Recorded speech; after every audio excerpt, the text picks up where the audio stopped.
У Віцебску затрыманы 39-гадовы грамадзянін России, якога падазраюць у замаху на арганізацыю заняткаў прастытуцыяй.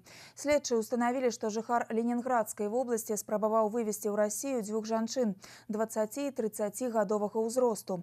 Аднак давесці задуманае до конца яму перашкодзілі праваахоўнікі. Усіх траіх затрымалі ў Віцебску ў раёне аўтавакзала пры пасадцы ў аўтобус, які адпраўляўся ў Санкт-Петербург. Гэта інфармацыя атрымала ў інтэрнэце шырокі грамадскі резонанс. Прычына гэтаму род заняткаў затрыманага. Са слоў мужчыны, ён з'яўляецца святаром аднаго з храмаў Ленинградской области.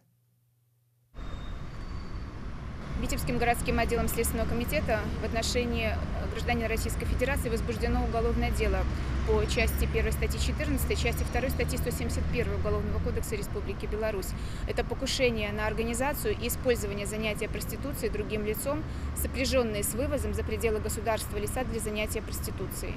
Подозреваемый в настоящее время допрошен. Следователи будут ходатайствовать о применении к нему меры пресечения в виде заключения под стражу.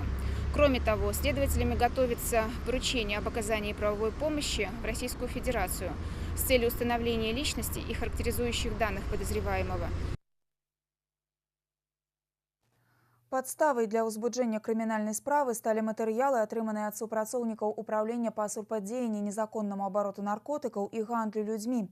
Расследаванне працягваецца. Нагадаем, у Віцебску гэта трэцяе за апошні месяц затрыманне сутэнёраў.